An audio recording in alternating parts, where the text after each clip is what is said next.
Olá, queridos amigos, queridas amigas. Que a graça e a paz de Jesus esteja com cada um dos amigos. Que o sol da justiça, que é Cristo, possa inundar seus corações, dando-lhes o devido entendimento, sabedoria. E que todos tenham um belo dia. Vamos à lição? E hoje, segunda-feira, 23 de junho de 2025, a lição 13 de hoje, ela tem como título Obra de Arrependimento. E a lição de hoje está baseada no livro de Jonas, capítulo 3, dos versículos 5 até 10. E o que nós vemos aqui que o profeta Jonas, após ele passar 3 dias no ventre de um grande peixe, né? E fugindo realmente da responsabilidade de passar uma mensagem para as pessoas de Nínive, dentro do ventre desse grande peixe, ele se arrepende, faz uma oração para Deus e vai assumir as suas funções determinadas por Deus, após o peixe deixá-lo em terras firmes, próximo de Nínive. E assim ele prega uma mensagem grandiosa, direta e bem distinta ao seu povo. Após ele andar por várias ruas, né, caminhando assim pelas ruas da cidade de Nínive, e ele exortava todas as pessoas, né, e ele dizia que para todas as pessoas que ainda 40 dias e Nínive será destruída. Está lá em Jonas capítulo 3, versículo 4. Então, ele estava pregando o juízo, né? Para as pessoas se alertarem e que se arrependessem. Parece claro, né, que pela mensagem do profeta, aquele lugar estava sendo condenado. Mas porém, acontece algo assim surpreendente que nós vemos aqui em Jonas 3, versículos 5 a 10, porque houve realmente um arrependimento da população inteira daquela cidade de Nínive. Eles creram no poder do grandioso Deus que criou o universo e aceitam realmente essa mensagem e através das palavras do profeta e pela atuação do Espírito Santo, eles se arrependem. E a ação realmente do povo de imediato foi fazer um jejum com orações, e eles se vestiram assim de pano de saco, né? Mostrando assim uma humildade, que eles estavam realmente arrependidos. E a notícia chegou ao grande rei de Nínive, e ele também levantou-se do seu trono, tirou as suas vestes assim, cheias de pedras preciosas, de ouro, né? E se cobriu-se de saco, né? De pano de saco, e também fez jejum, e ele decretou que todas as pessoas deveriam fazer esse jejum, inclusive todas as criações, os animais. E ele coloca esse decreto que todos deveriam fazer isto. E assim, esse trabalho, né, de Jonas leva ao arrependimento de todas as pessoas. E assim Deus viu que o povo de Nínive havia feito realmente o melhor, e assim Deus declinou em mandar o juízo para Nínive.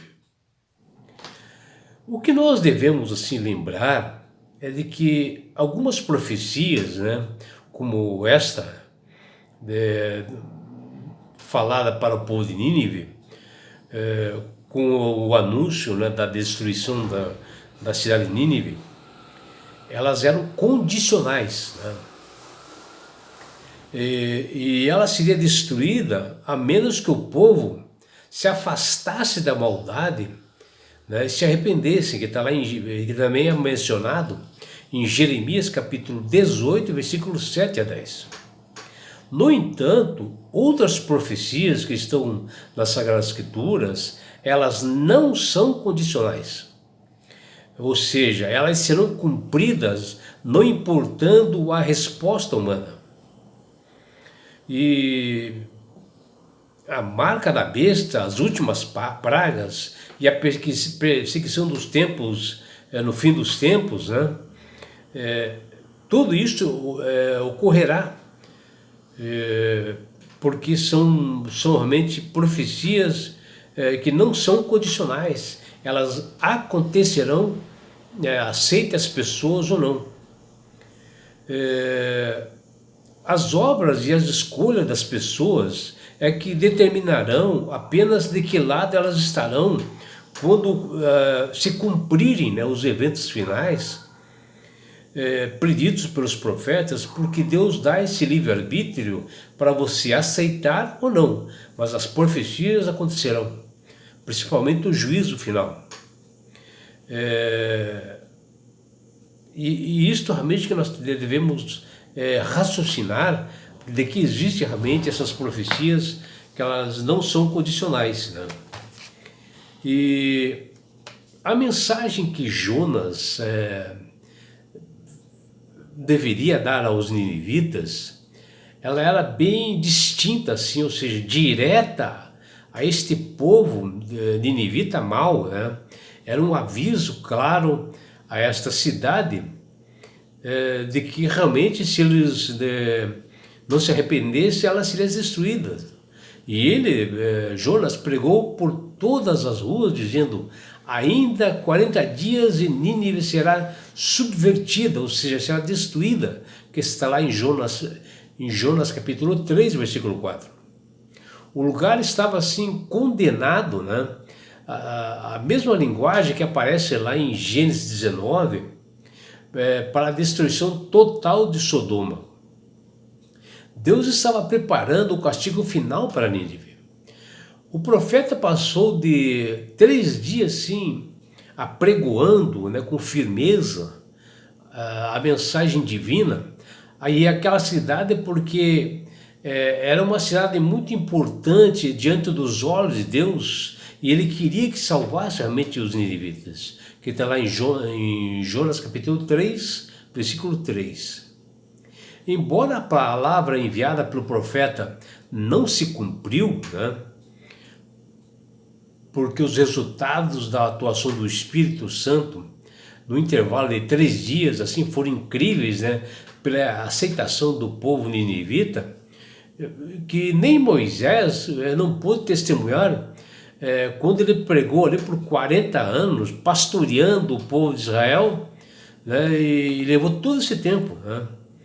E os ninivitas foram pregados em 3 dias e toda a cidade se arrependeu. As atitudes de Jonas bem refletiam o coração do seu povo, que era zeloso pela lei, né? Mas intolerante quanto à misericórdia, né?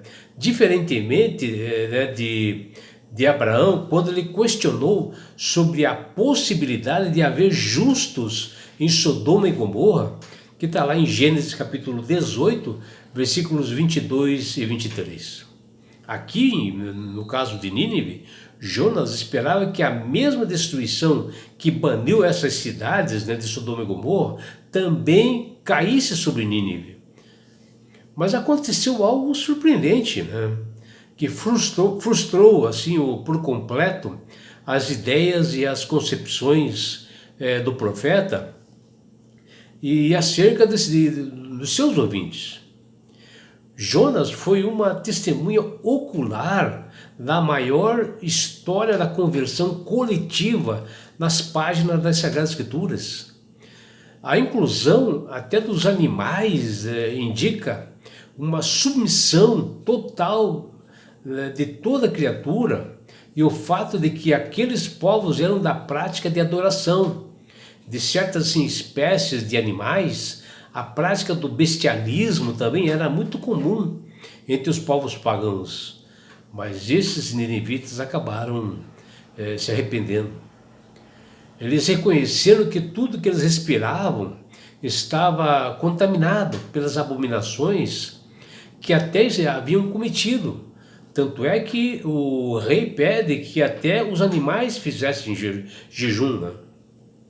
E a Bíblia relata que todo o povo ninivita se arrependeu, e a cidade por completo, como um só homem, chamava a Deus pelo perdão. E assim a condenação profetizada bem antes não concretizou, pelo menos por um tempo, né?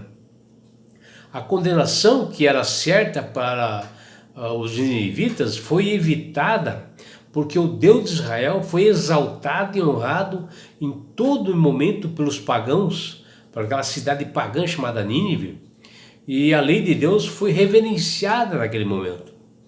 Apenas muitos anos mais tarde, a cidade de Nínive caiu presa de outras nações vizinhas por justamente deles esquecerem dos milagres de Deus e o que eles haviam aprendido, e ocorreu isto. As profecias apontam algo assim para o fim dos tempos que está se aproximando, que antecede a volta de Jesus, com a mensagem final para o mundo mau, o mundo promíscuo, que hoje nós vemos aos nossos olhos. Em muitas partes do mundo haverá pessoas que atenderão ao chamado de Deus, porque Deus diz bem claro: saiam dela, povo meu, para que vocês não sejam cúmplices de seus pecados, e para que seus flagelos não caiam sobre vocês. Está em Apocalipse 18:4. É Deus pedindo que as pessoas saiam dessa Babilônia, dessa confusão de doutrinas que se encontra hoje. E assim, amigos, nós não sabemos até quando irá durar esse último chamado de Deus. Porque por que resistir à voz do Espírito Santo e se demorar em tomar uma firme decisão ao lado de Jesus? Não existe felicidade nessa Babilônia, nesse mundo que nós vemos hoje, nessa confusão de doutrinas. O que nós devemos, e nós estamos aqui, é no mundo encantado de mentiras, de engano, né? Os reis da terra e mercadores e tudo o que eles fazem hoje são seduzidos por suas mentiras, e eles se lamentarão por sua ruína total e definitiva que virá na volta de Jesus. Mas o verdadeiro povo de Deus se compromete com Cristo, se regozija na firme certeza de que está se aproximando o resgate do Senhor, ou seja, a segunda vinda de Jesus. Em todo o mundo as pessoas tomarão posição desafiando a besta e guardarão os mandamentos de Deus e a fé em Jesus, que diz lá em Apocalipse 14:12. E é este o povo de Deus, o povo que se mantém firme mesmo desafiando a besta. Essas pessoas, como as de Nínive, serão livradas do juízo final que recairá sobre aqueles perdidos que afrontaram a Deus, que não aceitaram a Jesus como Salvador de suas vidas. Essas pessoas estarão no juízo na volta de Jesus. Um dos piores enganos de Satanás tem sido a de desvincular o amor de Deus de sua justiça. Isso faz com que grande parte do mundo cristão pregue somente sobre o amor, mas descarta a justiça divina. Por isto que o Antigo Testamento ele tem sido negligenciado, deixado de lado, como se fosse uma parte das Escrituras que perdeu seu valor. Que na verdade não é, porque o próprio Jesus ele se utilizava do Antigo Testamento, né? E assim, essas pessoas que deixam para trás o Antigo Testamento lançam por terra verdades que o próprio Senhor disse que jamais passariam pela sua justiça, né, que está lá em Isaías 48. Perdendo assim todas essas pessoas o privilégio de proclamar a mensagem completa do Senhor, que está lá em 2 Timóteo, capítulo 3, versículos 16 e 17. E é por isso, meu amigo, minha amiga, que Deus tem falado com todas as pessoas para aceitarem a Jesus como Salvador e Senhor. Quando você aceita verdadeiramente a Jesus como Salvador e Senhor da sua vida, você passa a observar os seus estatutos e mandamentos na integridade, inclusive o quarto mandamento. E com isto, ao aceitar assim com sinceridade a Jesus como Salvador, com sinceridade, você ganhará de presente de Deus algo precioso que chama-se salvação. E com isto, na grande volta de Jesus, que está se aproximando a este mundo, ele, Jesus, ao chegar nesse mundo, ele levará você, seus filhos, sua família, seus amigos e todos nós para as mansões celestiais. O lugar, meu amigo, onde lá não haverá mais morte, mais dores, mais aflições, não haverá mais perseguições. Você estará no céu. Você poderá abraçar seus entes queridos, pessoas que se foram há muito tempo.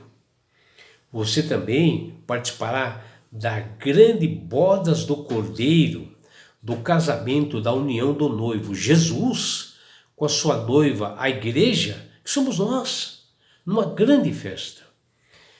E além do mais, meu amigo, minha amiga, você terá uma grande oportunidade de estar assim, face a face com Jesus. Já imaginou? Sabe por que Deus quer fazer isto com você, meu amigo, com você, minha amiga? Porque Jesus te ama. Abraços do seu amigo João Carlos Amorim.